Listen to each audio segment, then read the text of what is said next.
Africa, I just have a simple question. Why does gold in our hands make the world nervous, but in European vaults it's called stability? Because today, Africa is doing something that resets global power, a Pan African gold reserve, a vault built by the continent for the continent, and suddenly the same nations that have stolen gold for over 500 years have concerns. Sir, Africa controlling its own gold is not a risk. It's a return to historical reality. A reality where Mansa Musa made Mali the wealthiest empire on earth. A reality where Africa was the gold global standard before Europe even knew how to mint its first coin. And if you still don't understand why this terrifies the world, just remember they killed Lumumba for wanting political sovereignty, Sankara for wanting economic sovereignty, and Gaddafi for trying to build monetary sovereignty. They also looted Mansa Musa's legacy to build their banks, monarchies, and empires. But now Africa is building it together. This isn't a headline, this is a historic return. So let's check it out. The Central Bank of Kenya boosted gold reserves by 40.8% to strengthen Kenya's financial stability.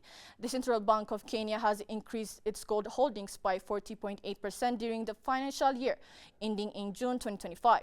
This marks a significant move by the bank to strengthen and diversify Kenya's foreign exchange reserves.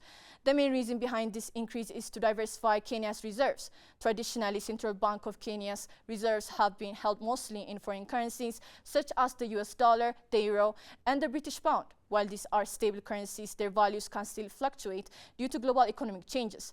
By including gold, Central Bank of Kenya hopes to reduce its dependence on foreign currencies and protect Kenya's reserves from sudden currency shocks or inflation. Gold is often seen as safe haven asset. This means that during times of uncertainty of crisis, gold tends to keep its value better than most other assets. In recent years, many central banks around the world have been buying more gold because of rising global risks, including inflation, geopolitical tension, and weakening of major currencies. Kenya's move aligns with this global trend as countries try to protect their economies from unpredictable market movements. So, we're a continent of over 50 something nations, we'll say 54, of people holding 40% of the world's gold reserves, and most of it stolen, smuggled, or underpriced for centuries. And Europe didn't rise from innovation, it rose from African gold extraction. Portugal stole West African gold in the 1400s, France drained Mali, Guinea, DRC, and Niger. Britain looted South Africa, Ghana, and Sudan, and Belgium stole an estimated $150 billion in gold just from Congo alone. The Vatican has West African gold documented in its vaults as we speak now. And the European Central Bank still hold over 10,000 tons of gold. So a significant portion of that definitely originates from Africa. And then and now, Africa still sells gold cheap, buys loans expensive, and in 2025, the AU finally said enough. South Africa, Ghana, Mali, Tanzania, DRC, Sudan, Zimbabwe, all contributing to a Pan-African gold reserve. And they're worried because Western economists are asking who will supervise Africa's gold like it hasn't been supervised directly into their pockets for the last 500 years. So Western media hears African gold reserves and often imagine chaos or mismanagement, corruption, and they think Africa controlling its own gold is somehow unstable. But the truth is, the reserve lays the foundation for a Pan-African stabilization mechanism, an African-baked financial shield, and a commodity-based monetary system. A future currency that's immune to IMF manipulation and emergency lending that answers to Africa and not Washington. So they aren't scared of African mismanagement, they're scared of African management, right? And this matters because the economic visions of Mansa Musa, the wealth-backed sovereignty, or Sankara, the economic independence, Lumumba's political self-determination, and Gaddafi's a gold-backed African dinar is what got them killed. But they didn't kill the blueprint, right? So the gold reserve is a continental reset. It offers economic impact, currency stabilization, borrowing cost drops. Africa sets the gold prices and not the West, right?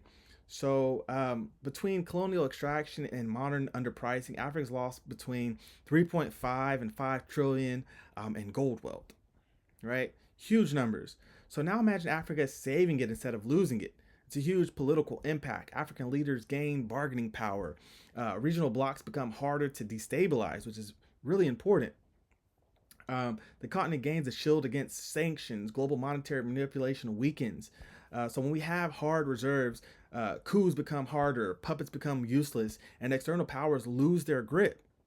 So you would see sovereignty backed by wealth, as impressive and not these speeches. So Pan-African identity can strengthen.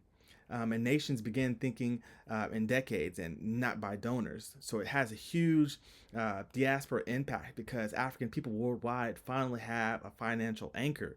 A gold reserve becomes a magnet for diaspora capital, and Africa becomes a land of wealth circulation, not just wealth extraction. So the gold reserve has multiple phases.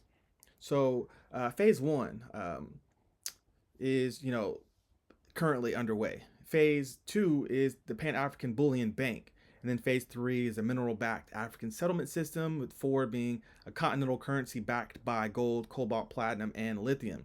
A currency that the world can't devalue from London, Paris, or Washington. And it's not fiction by any means, it's trajectory.